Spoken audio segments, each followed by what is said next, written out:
Two very renowned personalities with us for the discussion. We have Mr. Vic DiCara and we have Mr. Alok Khandelwal.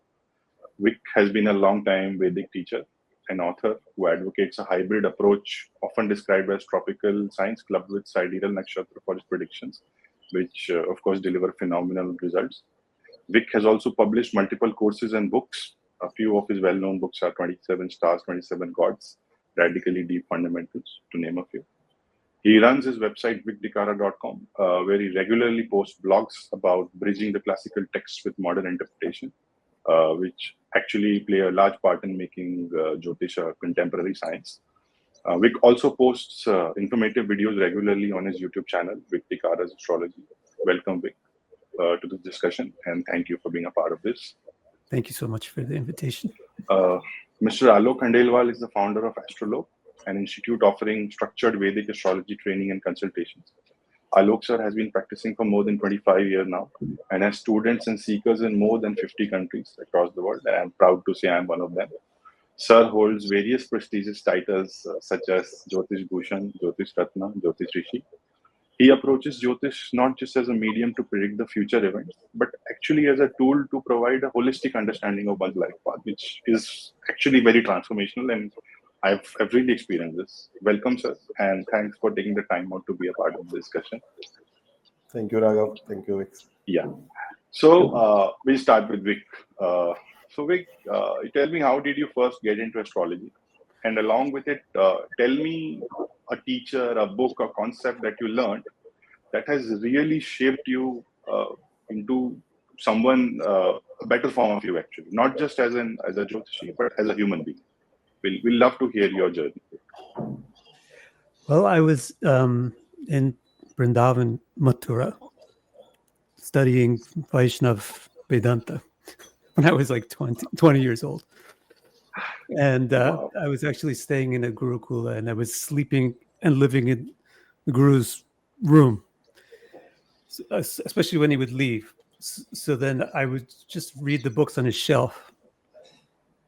And there was a book on the shelf called Notable Horoscopes. You probably have heard of it before. It's like so famous. But if I date it, I think it might be 50s or 60s or something. But it's B.V. Raman. And it was the first time I looked at. I mean, I opened up the book and I just see this stuff about astrology. First, I was confused. Why does this guru have a book about astrology? Isn't astrology for like, women who are into their makeup and their relationships, and like it's Cosmopolitan magazine. It's not. Why is it here in this Vrindavan guru's bookshelf? So I opened up the book and I, was just like, what is this? This is astrology? This is like a science. Like, what is this? This is so detailed. So when he came back, I said, well, what is this book? Why do you have this book? What is this astrology stuff? He said, oh, you don't know that this is such an important part of Vedic thinking and the way Vedic culture works and how everything is timed and how everything is decided. You should probably learn about it someday. So then I said, oh, that is cool. And it makes sense. And I just, I thought a little bit about the planets, the movement, how it relates with time, and how it would make sense how you could predict past, present, and future by looking at planets. But I didn't study it or anything. I just went on with my studies of Gita and Bhagavata Purana and some Upanishads and things like that. And those were actually the books that really changed my life. Really, Gita is such a complete book that if you study it, really, you don't really almost need another book. But it was later on, after I got married. I got married maybe 8 years later. And then I was stuck with the problem that I had spent my college years in an ashram in India. Where's my degree? Where's my technical skill? Where's my anything? What job am I going to have? So I went about, doing different jobs, working with my father. He's teaching me software engineering, going and working for different companies using that. It was unfulfilling. It was like, what is this? This isn't my talent, And then my wife just out of the blue said, why don't you do astrology? You'd be a great astrologer. And then I just thought it's just something, the tone about her voice, it was like Paramatma was just telling me. It wasn't just her telling me. It was, the tone of her voice was like, yeah, this is it. The decision is already made. So I just decided, yeah, that's what I'm going to do. And then I looked at some books. I remember there's an American named Nalini Kanta who wrote some books. Those were like some of the first ones that I looked at. I surveyed many, many books, and my frustration was so disorganized. The information was, I'm used to studying Vedanta, Bhagavatam, Bhagavad Gita. Things are very organized. Things are very systematic. I was looking at the astrology books. I was like, well, this is a mess. The information is all over the place. Everybody has a different opinion. There's no consistency. There's no system to the like nobody's explaining any systematic thing about it. They're just talking about how it's used.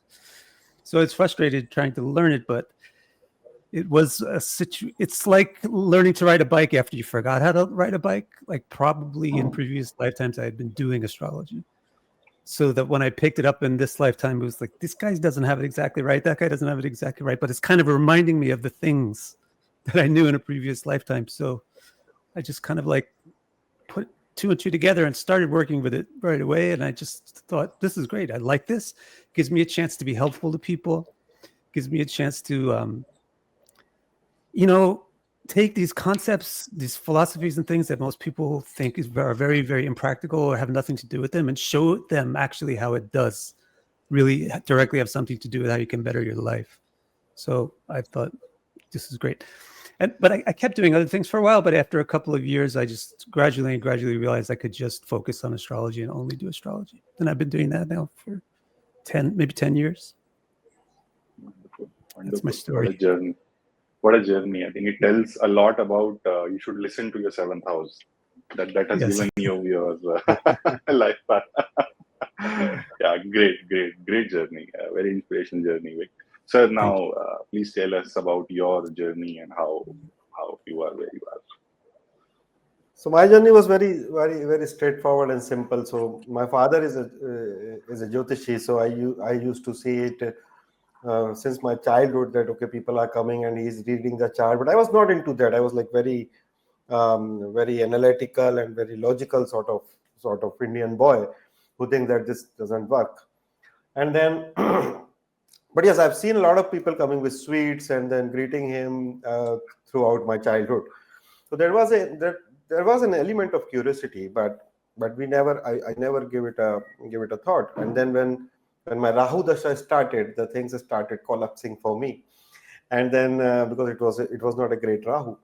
So I used to call my father. I was living away from my family because of my education. So I used to call my father and start asking him when it is going to improve, And since I was his son, so he used to give me like, it will improve in 3 months, it will improve in 15 days, 20 days. But it was not improving because it was 18 years Dasha. So and I was fond of reading books. I was at that time reading Osho and Bhagavatam. I was always fond of reading books, but not Jyotish. So one fine day I went to my home and then I pick up 2-3 books from my father's book and I started reading it when I came back to Indore, where I live right now. And then I started on my own, and then I started to pick up something, and then I again went to my home and then asked my father, I started learning Jyotish, and then please teach me a little bit more. So he was like very, very reluctant and he said, it's a very thankless job. Don't get into Jyotish. But somehow I became a little obsessed about Jyotish. And then he taught me the basic concept. I spent few days there and taught me basic concept. And then I started reading, learning like really mad. And then in 2005, when I was like learning Jyotish, I was doing some chart reading also. In 2005, I met Gurudev Shri Ravi Shankar. And then I started into spirituality, and then started doing meditation. And then something changed basically. And then my prediction suddenly improved. My comprehension also about the shastras, because you need that eligibility to to read a shastra basically. And so I was not a sadhak that time when I started learning Jyotish, but the moment I met my guru and then started doing my sadhana, then it started making more sense. And then I got married, so I used to so it was an arranged marriage the way it happens in India, and then I was struggling in my career also. So I used to sleep at 11:30, and I used to wake up at 3, and then I was reading till 6:30, and then when my wife was waking up, I was sleeping. So it's like, so she was not aware that she was not aware that I okay. Because throughout the day I was in my office doing my career, and then I need to give her time also. So that was the way I started learning, and then it started happening. And in 2016 I was reading more than 30-40 charts every day. I was not charging anything. And and one day me and my friend was walking on the road, and I said that a lot of people cheat. And then all these natives who comes to us, they come after they got cheated by somebody selling a stone or maybe a big mala or that kind of stuff. So I said, okay, let's. And then suddenly a thought came, and then I said, we should start an institute, because I cannot see those many charts. I was like completely drained because I was doing my business as well as Jyotish. So I was completely drained. It was around 16 hours, 17 hours, and people from all over the world, because of Art of Living, the reach was so big. So sometimes people will be calling me at 3 a.m. in the night, 2 a.m. because they are not aware where I am. So then I started teaching. I said, let's make good Jyotishi. And so there we are now in 2025. It's like, it's very interesting to learn Jyotish, because this has given me a clear picture about myself also, who I am, what I'm supposed to do in this life, and why I'm here basically, and how the karma plays the role in your life. This is something which is really revealing for me. So this is how it is basically. Wonderful stories. Wonderful. Very, very, two very contrasting stories. But both, I think, are doing their part to, help So people. being an and provide Indian, I was not reading Gita ji, and he was reading Gita ji Bhagavatam. Gita. And Exactly. so his Wonderful. journey Very is wonderful. his journey is from Gita ji to Jyotish. My journey is to Jyotish from Jyotish to Yes. Gita ji. Yes. Absolutely. Very, very contrasting stories. Excellent. So, sir, my next question is to you, Alok, sir. When you open a chart, when you start reading a chart, what are the first 2 or 3 or 4 things that you look at? What is it that should catch the eye of a person reading the chart immediately? So Raghav, there are basically, and I think Vic will also agree with this, there are basically two way to look at a chart. Number one is a systematic approach, which I am coming up, and the second is when you open a, because I always close my eyes, do my Guru Mantra, and then I start looking at a chart. And normally the intuition will direct you to see that house or the planet which is the problematic house or the planet for the native. But this obviously comes after a lot of sadhana and after a lot of practice, right? And I always say that a Jyotishi should have 6 eyes, minimum 6 eyes, because the moment you open the chart, you should be able to see everything. You should be able to see D1, the Chandra Lagna, the Navansha Lagna, maybe another D10 or D24. Then at the same time, you have to see who is the Atma Karaka, the Amatya Karaka, what Dasha he is running, and the transit should be imposed in your mind. Okay, this is the transit. So this is how this should be come into not more than 20 seconds ideally. This is what I aim for. But on a systematic approach, I I'll see the Lagna Lord the first thing. Then I'll directly go to. Nowadays I've changed a little, so I'll tell you about that. So nowadays when I open a chart, I will straight away go to the dasha, and because the time is generally very limited, so I will go to the dasha and then I'll come back to the birth chart, and then I'll see what is happening in the lagna. And then second thing which I'll normally see is the 8th house. So if there are a lot of planets, any impact, any Shani, any Rahu sitting in the 8th house, that is that really creates a lot of blocker in the life of the native. So my way of doing Jyotish is more about spiritual. So I always try to emphasize where is the blocker of the soul, basically, which is stopping him to be more happy or maybe more evolving towards the upliftment. But so the Lagna, the 8th house, and the Lagna Lord, and their PAC, where their position, aspect, conjunction happening, clubbing with the Dasha, and then applying the transit. This is how I see the chart. Okay. Vic, what about you? How do you approach reading a chart as soon as it comes in front of you? Well, I never usually read charts. Like, two readings are not the same. Like, one person wants to know if they're going to get married, another person wants to know if they're going to find a job. So the approach to the two charts would be different based on the reason why I'm looking at the chart. But then the other thing is also, like Alokji said, you can't really impose too much of a structure because there's intuition. And there's even ways. Astrology is one way to find out the future, but it's not the only way. I mean, a person who has yoga can just see it. They don't even need a chart. Wow. So you don't even have to impose that necessarily as too much structure. Sometimes it backfires if you impose. It's just from our own insecurity as astrologers that we overimpose structures on ourselves. That's what I have found.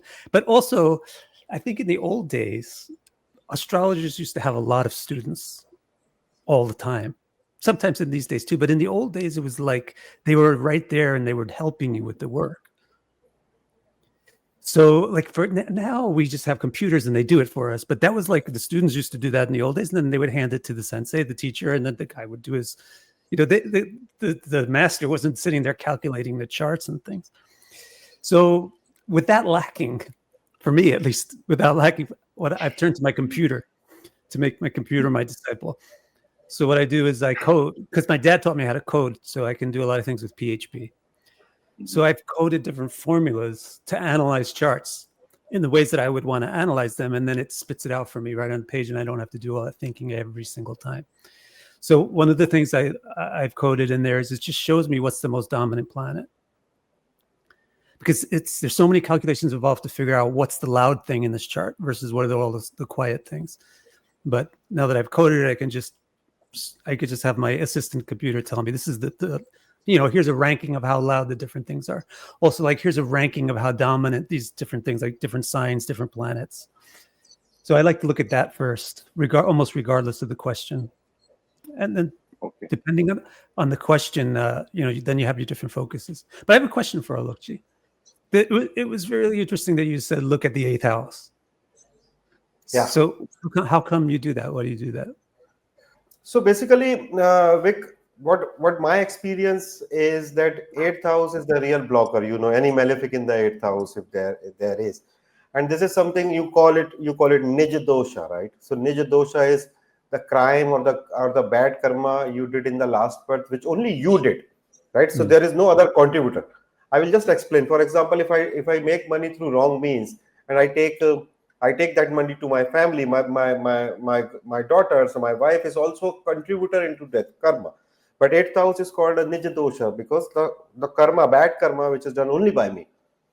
And I think in these planets case, the native doesn't get any help because it is very personal karma, nij dosha, no contributor. And this is the normal problem statement for a person. And since it is a house of secret, the person would not like to talk about that. And as a Jyotishi, this is my job that I should highlight that, okay, this career, this wealth is okay. We will anyways, if it is a 15 minutes, 20-minute session, I'm going to tell you how is your job going, how is your career, maybe relationship. But the real problem is in this planet, basically, because that is making you shrinking, not expanding. So because I get a lot of people who are into spirituality as my for my consultancy. So that has become a practice for me. So I always look at and sometimes I'll always look at and the second thing which I'll do is looking at malefic in the 9th house, because that is something which is reducing the fortune. So these two things normally people struggle. I think I'm also doing that without really knowing it. I think I am doing what you're doing without having really thought about it. And there's one other thing that I do a lot, which I feel is really important. And I'm not sure if that many people do it. I take divisional charts and overlay them on D1. So then I could see, for example, if the ascendant in the Navamsha is conjunct something in D1, it's always really important. And so I can base a lot of readings just on finding where things from divisionals are important because of conjoining things in the D1. I usually do that at the beginning of every reading too. I also do this, and I do one more thing, so which I'll add to this. So I'll pick up the Lagna Lord of the Janma Lagna, and I'll ask him to travel in the entire D charts. So how you are experienced? What is your experience when you are going into Navansha? What is your experience when you are going to Dashansha? What is your experience into D7, D24, D60? Because the Lagna Lord is going to experience, right? So what you are going to receive. So this is, in fact, in the last class, Raghav, I was talking about this,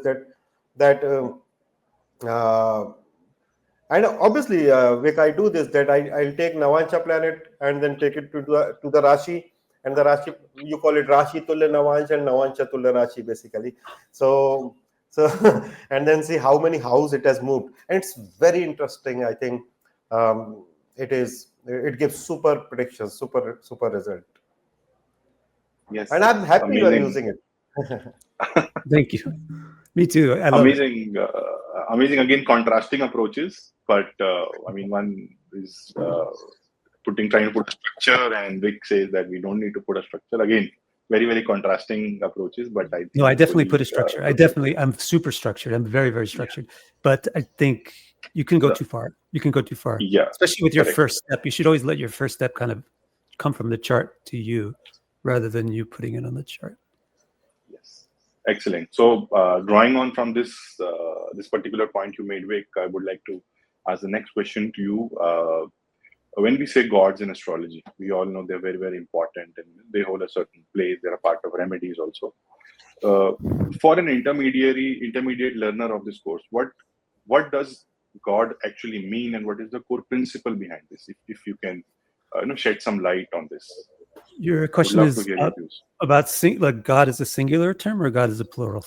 Gods in astrology. What role do they play actually?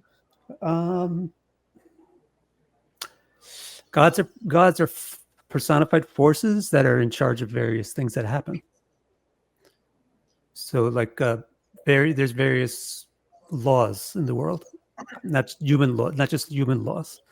There's superhuman laws, which we can see in physical laws, for example. The laws of physics are laws. Humans didn't make them. Gods made them. Whether you believe in the gods or not, that's the concept of a superhuman law. So, for example, there's an entity called Agni, and it controls the laws of combustion and heat and digestion and things like that. There's Soma. Soma controls liquidification and fluidity and solubility and those sorts of things in evolution that happens from liquidity. So it's very important because when you want to solve a problem, you put it into a certain you figure out what laws are governing that problem, and then you know what God deals with that problem, and that's how you come up with the remedy. Amazing. So amazing. That's my understanding of gods. Yeah. I mean, I am not sure who could have put such a complex topic in precise and concise understand. Excellent. Very different perspective. Sir, what is your view, and how will you explain it to a 5-year-old probably? So basically, I believe that astrology, Raghav, is a spiritual science anyways, right?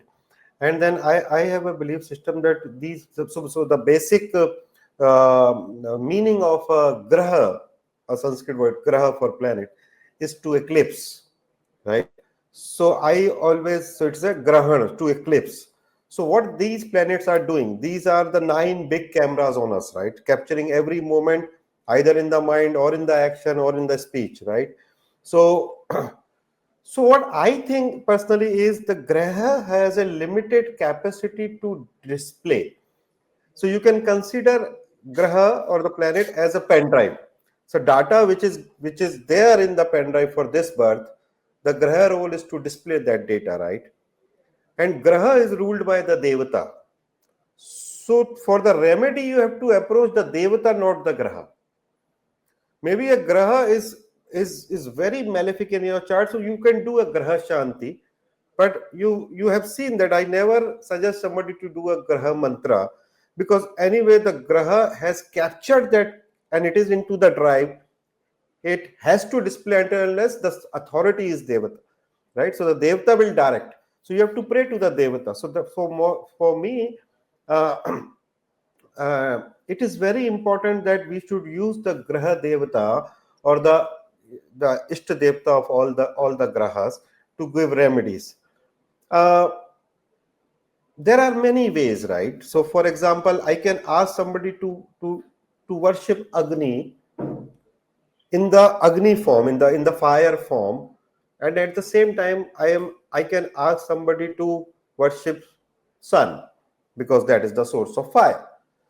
Because sometimes when you are not dealing with Hindu audience and maybe Islamic audience, or for example a Western person who is not aware about these devatas, then you have to suggest them remedies which is like not directly related with the religion thing, but you have to ensure on the elementary level, okay, this is the air, Saturn is the air element, or maybe the sun is the fire element, and then you have to basically decide which remedy you want to give, because that should not hurt the religious sentiment of the person. So astrology for me is basically incomplete without these mythology, uh, stories or devatas. For example, just for one example, I think Vic will also agree with this. We all know that moon has got 27 wives, right? You call them nakshatras, 27 nakshatras.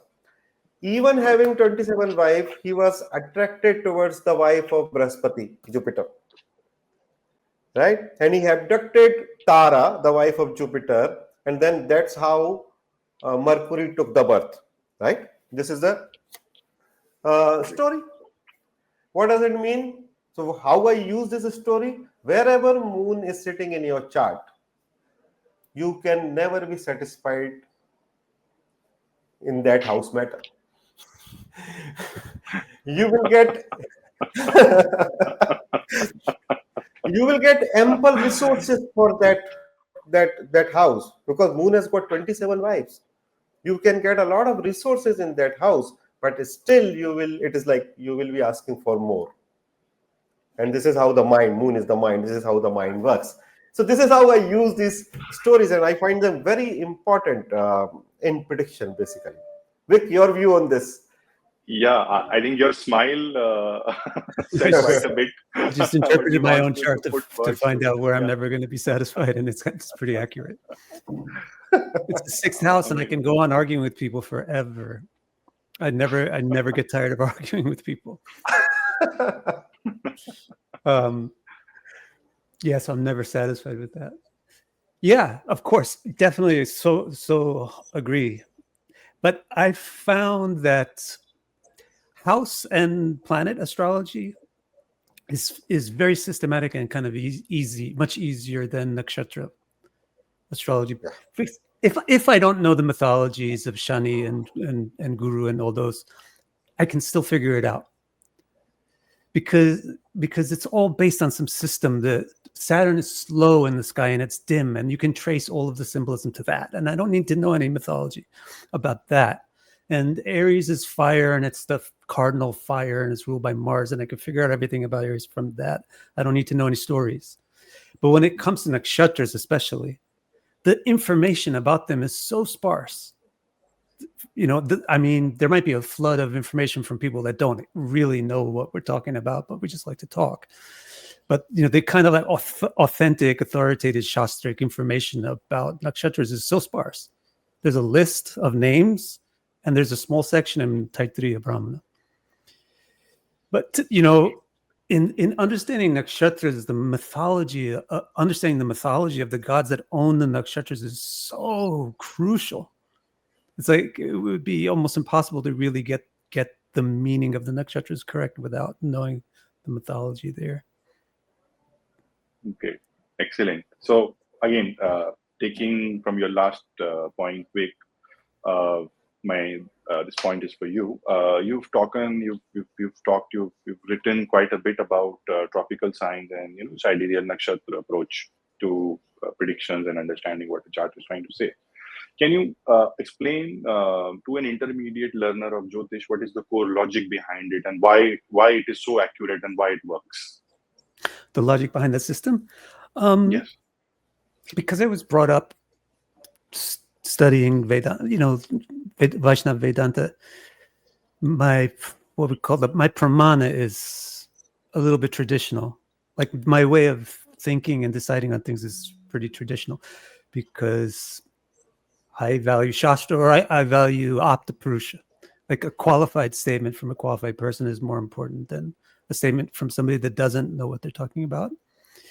So for me, it's just if the people that I consider to be the real essential authorities on astrology, like the rishis of the Vedas, if they say something, then who am I to disagree with it? I'm not going to disagree with it. Even if 100,000 other people around me disagree with it, then it's got to be those people that are wrong. That's just my conviction. That's my shraddha. That's my faith. So when I first heard that tropical zodiac is the right one, and this, I first heard it from Ernst Wilhelm, and I thought that he was nuts. I just thought that's completely backwards. Like, what's wrong with you? Why are you thinking like that? Because it was just Ernst Wilhelm. Who is he? He's just another guy.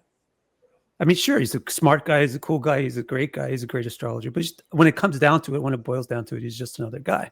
And I'll say that about anybody, really, myself, anybody. Compared to the rishis, the real rishis and real yogis, we're just ordinary ants. Absolutely, yes. So, then when I read Bhagavatam's 5th canto, I think it's 24th chapter, one of those late chapters in the 5th canto, and it just says, Aries is fixed to the equinox. And so is Tula, and so is the other ones, Cancer and Capricorn, and et cetera, et cetera, et cetera. Why'd they say that? And when I read Sri Siddhanta and I get to the 14th chapter where he defines the zodiac, and he says, there's a line that goes from east to west and north to south, and that's from the equinoxes to the solstices, and that's what defines Aries, Libra, et cetera. And then, okay, well, is there another place where it says Aries is Aries is Ashwini? Yeah, there is, and it's in the same book. Man, that's really confusing. Why is it in the same book? So, and also because I had a background in Vedanta's background is basically Mimamsa, which means text and analysis of text. So I had some background tools about how to analyze text and how to figure out what a speaker is really intending to say, based on when they say it, and based on how they stress it and things like that. So you could tell a statement. Somebody might say, "Right now, the ice cream truck is in front of my house." Oh, they might leave the "right now" part out of the statement. They might say, "Right, the ice cream truck is in front of my house." But you wouldn't think that the ice cream truck is parked there eternally. He's just said the ice cream truck is in front of my house, and he's not telling you a lie. Even though the ice cream truck moves, he's not telling you a lie. So you have to figure out what statements were said in a way that is a definition of what the zodiac is versus what statements are said in a way as an observation about what's where right now. So having sorted all those things out, I just came to the conclusion that even though I thought it was backwards, the Shastras are actually saying that the zodiac is based on the ayana. They're based on the solstice, and they're based on the Vishuvat. And the nakshatras are based on the Tara, the stars. And so even though I had been already practicing for like 3 years, so I had already been telling people, which is another funny thing I want to say, interesting about an earlier topic that we had.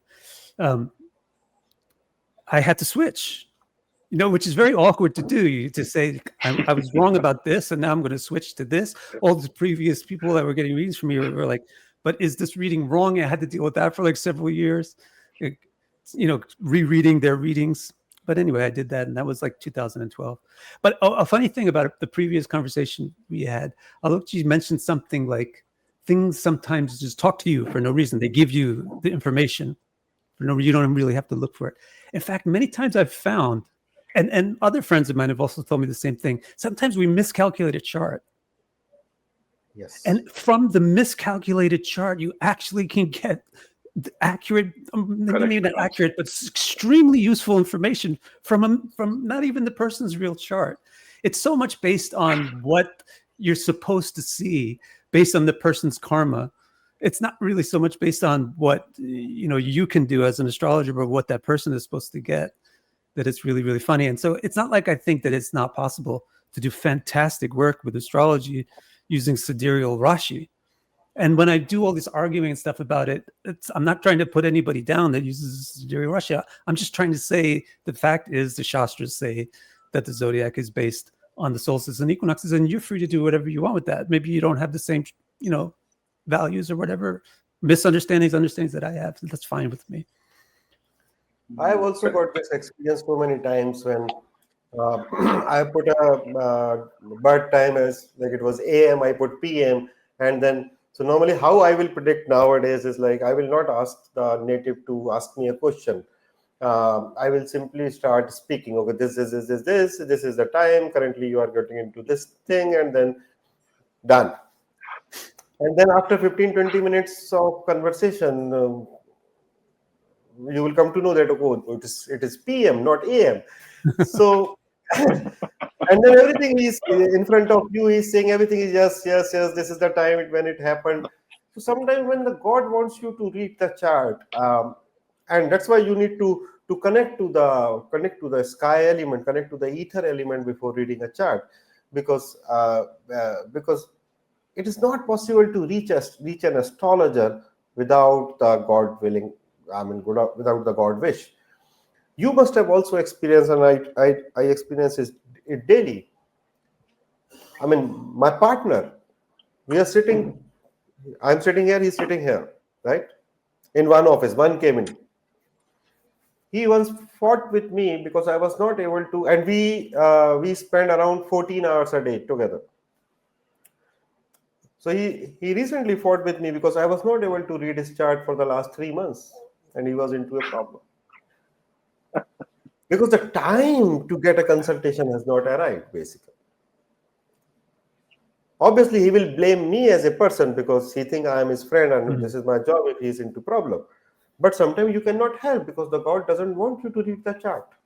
And that's why Jyotishi will have a very tough time in their families. Right. Like your dad. Because most of their prediction will fail. Number one, because you are emotionally connected to the person. Right. Second is your wife or maybe your kids will want that they can have they can assess you, they can reach to you anytime they want, but that's not possible. Because the time of reading a chart has to come, then only a reading can be given. This is what my experience is. I think if you want to add something on this. 100% agree. Great. Excellent. So moving on to the next point of discussion is, so Vic, this again question, I want to hear your views on this point is, symbols, hold a great place. They have a great importance when it comes to occult studies. So my first part of question is, why is it so? What do the texts say about it? And second, how can a commoner, everyday person can use this knowledge to improve their lives? Well, ultimately, goal of any Jyotish is to improve someone's life. So symbols. Symbols have a great. What was the question? Symbols have a great role when it comes to occult. Any occult study, not just Jyotish. Most of the occult studies have some have devoted some time, some explanation to symbols. Why is it so? What is the backstory behind it? What can you do without a symbol? Your intellect can't function without a symbol. Now I've just given you a string of symbols in the form of an English language. Or even if I smile, or if I frown, or if I, make my eyebrows go down, these are also symbols. What can you do? What do you think reality is? It's a bunch of symbols that get interpreted by the mind and then have meaning and get shown to the Purusha. It's just symbols. That's all there is. The difference between astrology and any other language. Astrology is just another language. That's why it's called astrology, actually. It's the reading of the astral. It's the reading of the sky. The difference is just that the symbolism of astrology is so abstract and refined. Like, it's so exactly abstract that it can describe every single thing that can ever happen in the universe. It's just this incredibly perfected language, and that's why it's very difficult to master. But it's essentially no different from any other language. And the way that it can help a common person, so like an astrologer will try to master the language so that they can read the chart. That's why we call it reading. We'll try to master the language so we can read for people. It's pretty difficult. I think you have to probably have been doing it for several lifetimes to be able to do it effectively, because it's not an easy language at all. Just learning Hindi or learning Japanese is difficult. What about learning astrology? So, but if a common person learns a few words in another language, it greatly expands their worldview. Same way, if a common person understands some of the symbolisms of astrology, it helps them so much. It's like in the old days, there was Sankhya. Sankhya used to get taught to people. Sankhya, it just helped us organize the world. This is that, and this is the other thing. This is your mind, and this is your intelligence, and this is your identity. And they're different, and organize them. And this is your sense, and this is what you're sensing. Sankhya help people figure out the world and make sense of the world. Astrology is like a Sankhya for people as well. When you're clear about, like, this is what Mars represents. So Mars, for example, represents violence and war and aggression. And it also represents ambition and enterprise. When you understand that, then all of a sudden you understand the world. Man, if I want to not be aggressive and not get involved in wars, I better be careful I better be careful about how I go out and try to take over things, take things for myself. And if you see another person and you see them acting, in a martial way, then it highlights to you that all the other possibilities about Mars are coming along with this. Same thing with Venus, same thing with any planet. I was just thinking, there's this book where I read this most odd thing about the qualification of a guru. And this is a very reputable book, but the book said, the guru should be very well dressed and have a clean smile and look very clean and organized. I thought, what does this has nothing to do with what a guru's real qualifications is. Absolutely absurd. But why is this respected author saying this? And it was only until after I learned astrology and I understand Mercury, the whole package of the symbolism and the umbrella of what Mercury symbolizes. Mercury is going to give you a clean appearance. You're going to be, pressed and folded nicely. Your hair is not going to be a mess. And Mercury represents your intellect. What you really need a guru for is their intellect and their ability to figure things out and explain things to you. But if you don't have a strong intellect, you can't figure out if a person has another strong intellect or not. But you can see how they look. So, just understanding astrology just helps you understand the connections between things, that once you understand them, you really have an advantage in life. And you can make your own predictions about how things are going to go and how people are going to act, or how well you're going to get along with different situations and different people. Amazing interpretation, Vic. Amazing. Sir, what is your view on symbols and I completely agree. I completely agree what Vic is saying, and I want to add my version also as for symbols. So all these planets are basically symbols, right? You see Mars. So Mars is red in the sky, and then you can relate Mars with everything which is red. Now, most of the world is bifurcated into different opinions, but in the entire world, you will never find that you are driving on a red light and stopping on a green light, right? Because Mars shows red in the sky, and then everywhere it is red, it is danger. So if it is red, you have to stop. On the electricity, you will find that red. On the doctors, you will find that red, right? So this is how this symbolism is working. The moment you will see Jupiter, it's little yellowish, right? And then you see the color of guru. The gurus wear the yellow thing. Even the liver, the main component in liver is also like is yellow. So this is how these colors and the symbols are basically interacting with our life. And then I personally use it into a very simplistic manner. For example, you take Aries. So the symbol for Aries is a sheep. Now this symbol is appearing in the sky, right? You can see in the apps now, there are a lot of satellite apps, so they will show you that this symbol is appearing in the sky. So the moment you start correlating the behavior of a sheep with a person who is Aries, who is an Aries, the prediction becomes very simple, right? That the sheep is very disciplined. They want to go in a line. If you fumble with them, they will hit you from head. They are following each other. So they you call it bhed chal in India, right? That there will be one small guy who will be ahead all sheep. It will roll a stick, and then everybody will go like on the same manner. That means people who are Aries, they want to follow a leader, or maybe because that's the Mars. Mars is a commander. Mars is not the king. So this is how I use symbols, and I think in any science, symbols are one of the most important thing, and specifically astrology. If you correlate with symbols, how the planet is looking, how the stars, or how the nakshatra is formed, then it becomes very simple for you. So Alok sir, my next question is to you. I start this discussion with you. How do you manage ethical boundaries when it relates to a medical or a legal or a financial prediction? How should an astrologer communicate a difficult finding or not so pleasant finding without creating a negativity or a fear in the seeker who's come to you? How do you handle such a situation?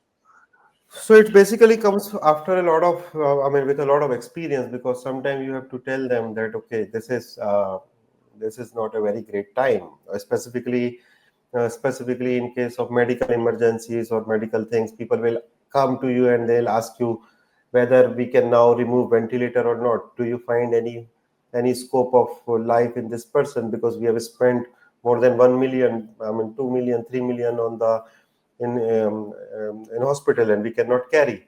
And at that time it becomes very difficult for an astrologer to say, okay, I don't see any life, any more life, or maybe. And then it becomes very difficult also when you can see that the person can be alive, and then the relative or the son or the wife is not ready to spend much money. Then you cannot say, okay, spend more money, because I know that the person is going to be going to live more. So then a little bit of psychology, knowledge of psychology, little bit of yukti, you said, little of trick always helps you. So our job is to tell the truth, but not always in a bitter manner, because people think that if you are very straightforward, you are right. But I don't think this way, because you can be very straightforward, but if you have hurted the sentiment of the person. For example, a mother can come, right? A mother can come with her son's chart, and then she can ask you whether he will pass the exam this year or not. He will pass the exam this year or not, and you can see that he will not be cleared. Then the moment you say that, okay, he will be failing this year, so you are basically breaking the hopes of that mother who is giving a lot of time for that child. Same, you can take the example of people coming to you before getting married. Now you can see that this marriage will not be working, but very difficult to tell them. Then you have to basically. So what I do, I can tell. So I will give them a hint. I will give them a hint into indirect way. Okay, I think there's some problem with the marriage, and if you want, you can go ahead, but you have to do these 3-4 things. And then I will make them aware that this is the nature of the male, this is the nature of the female. He can be very aggressive, he can be very luxury oriented, or maybe a spendthrift. And as a married couple, you have to be aware about these 4 things, which can create problem in the marriage. So ethically, what I think is, I would like to be proved wrong rather than hurt somebody's sentiment. And this, maybe Vic will also agree on this, that as an astrologer, you have to do so many times in your life that you can see some mishappening, but you cannot say it, and you have to get, you have to just hint them. So yeah, I've learned it very hard way, and because I've made mistakes. So in one of the incidents in my life, when I was starting maybe just 1 or 2 years in the practice. So one female came to me, and she already had 2 daughters. And Vic, India, you know that everybody wants a boy. So and she was pregnant again, and I was new, and then she asked, so what is going to come, a boy or a girl? And then I was naive and I said girl. And then she went to the hospital and she aborted the child. That day, something changed in me. And you know it, Raghav. From that day, I have not teach the gender calculation. Yes.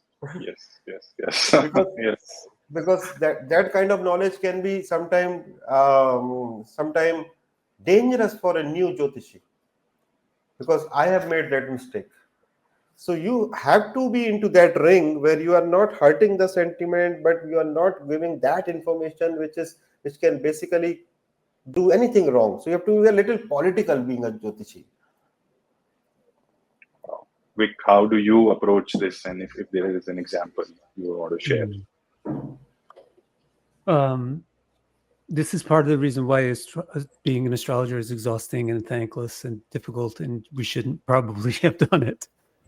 Because you get this, you inherit this. These people expect us to inherit their responsibilities. Correct. I don't like that. For a very long time, actually, I stopped doing personal consultations, and I was only doing reports that are based on the evaluations that I coded into a computer, because I couldn't tolerate the emotional drain of having to deal with assuming responsibility for hundreds of other people's lives. It's not my responsibility. It's your responsibility. It's your life. So now I've started doing consultations again, but I screen the questions. I don't accept every question. And it's one of the things that I screen for is if I feel like a question is irresponsible. Like, I can help you make a decision. I would love to help you make a decision, but I'm not going to make a decision for you. And also, sometimes I wonder, why are you asking astrology to answer? Another way I screen questions is, why are you asking astrology this question? Why don't you go to a doctor and find out what gender your baby is? Why are you asking me? And if somebody has a reasonable reason why they want to ask an astrologer, then I'll do it, even if it's a weird question that I think they should go someplace else for.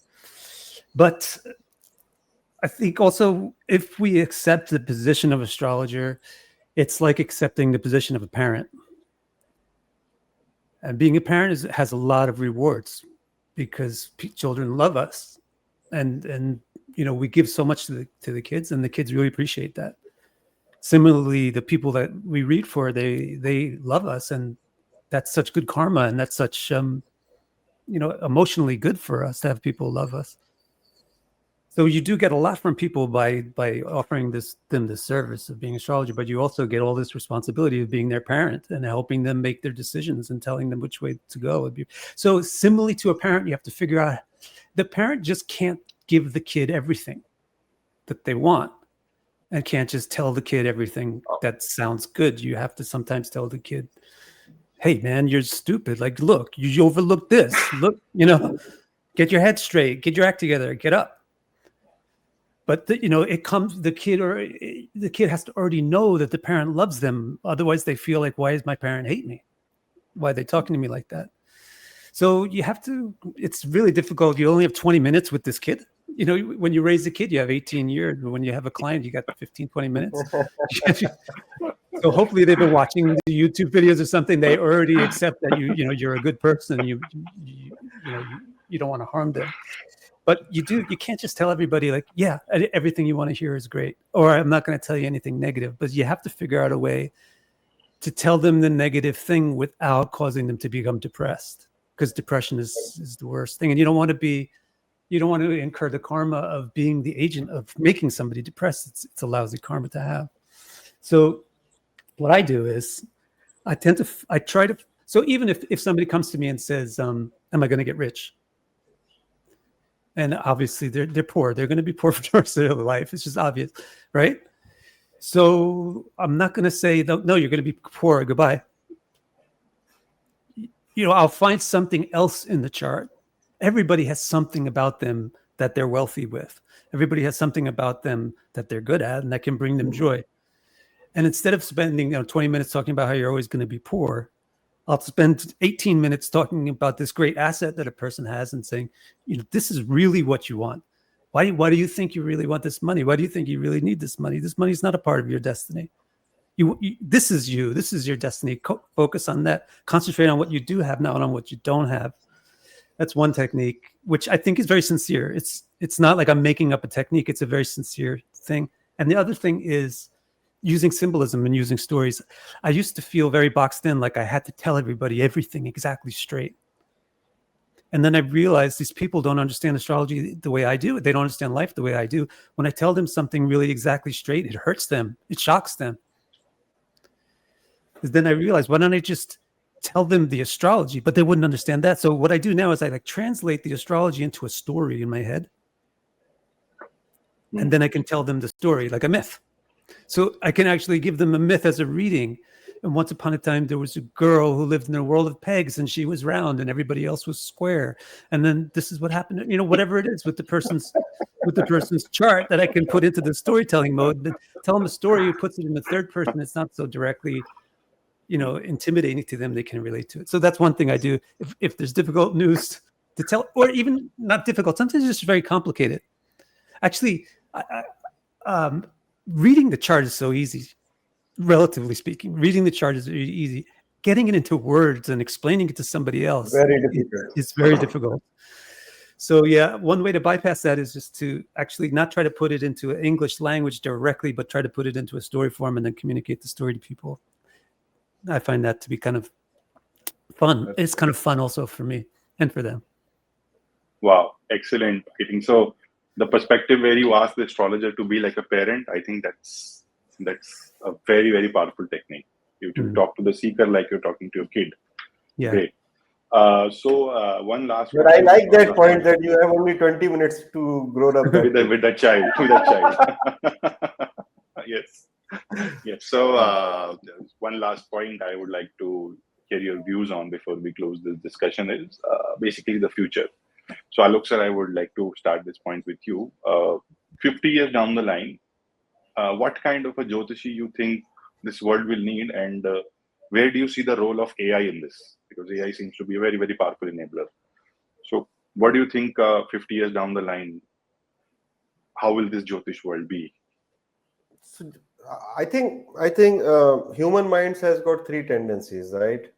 So they are always like either fantasizing about the past or maybe glorifying the past. They are excitement about the future, exciting about the future, and they want to maintain the status quo or maybe improve the present.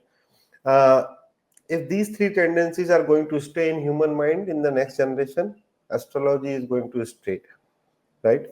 Because for these three things, everybody comes to us.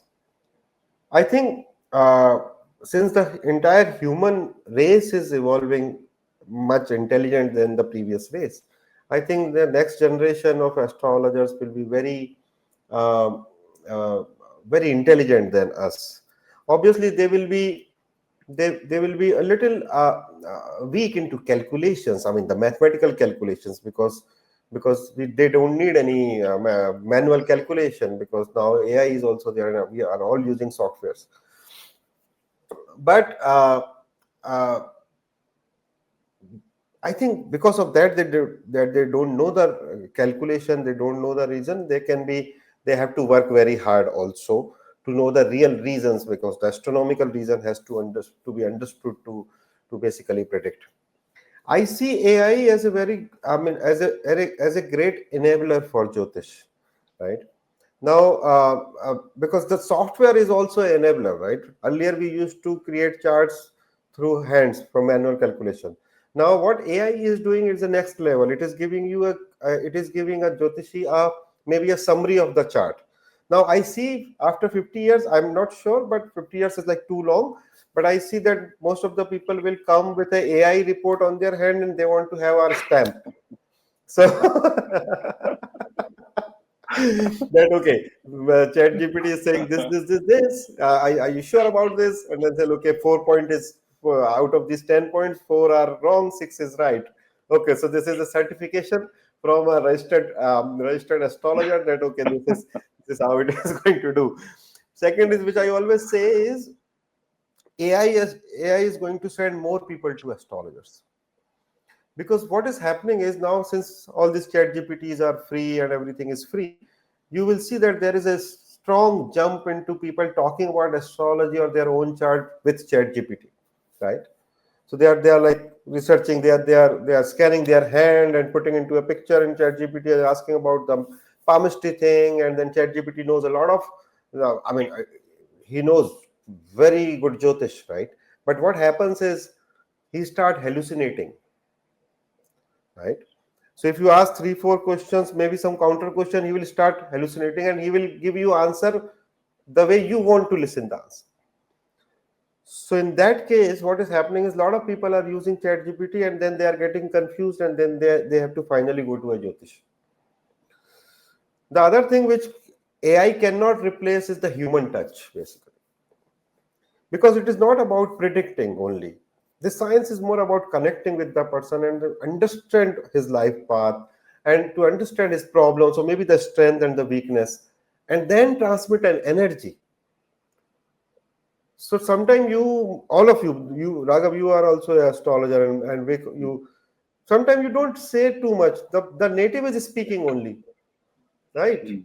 Because he's not allowing you to speak, because he because he doesn't have anybody to share his thoughts. And at the end of the conversation, he will be very satisfied and say, I'm feeling very light, I'm feeling very happy while talking to you. What is this happening?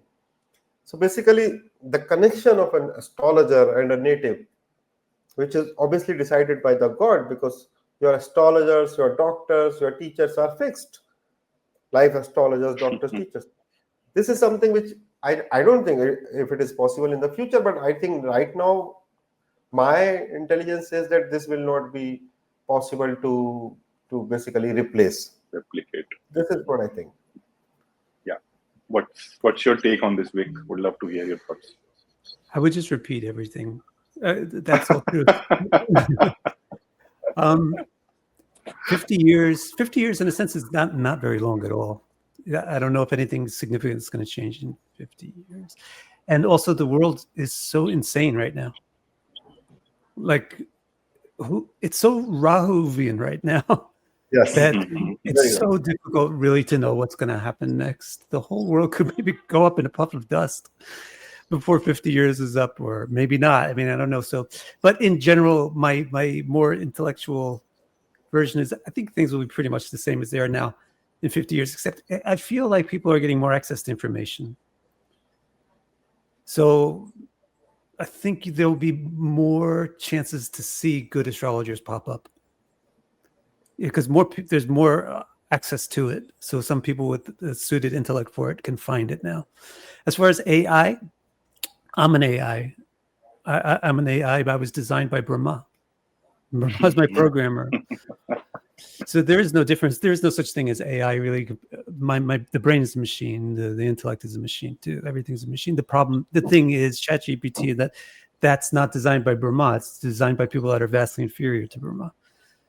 So actually, to expect AI to replace human intelligence it would only happen in ways that computers already replace humans. Like the computers do calculations so much faster than we do, because they're built for that and only that, and they don't have emotional processing or anything like that. So they just do calculations. So same thing. There's going to be certain ways that AI excels, and what I think is that it will help people do research, and when you want to see, what are the different opinions about X, then it's going to be great. When you have a really well-developed AI, it's going to be like having just a great book. But you're still the one that has to read the book, and you have to figure it out. And like Alokji said, there's no way that AI could replace it. Astrology requires so much sophistication that it's hardly possible for the human intellect to do it. You need 6 eyes, you need 8 eyes, you need 4 brains, you need 4 heads. So what to speak of like a human construction of a computer? I mean, I program the computer to do readings, but those are not close to the same as a personal consultation. Correct. So yeah, I'm not in fear that AI is going to take over my job. I'm saying it is going to. Yeah, I'm saying it is going to send more people to you. More confused people. Excellent. Excellent. It was excellent talking to both of you. Thank you, Vic, for sparing the time. Thank you, Alok sir, for being here. Thank you very much. I'm very, very blessed to have this opportunity to speak to both of you. Thank you. Thank you. Thank you very much. Thank you.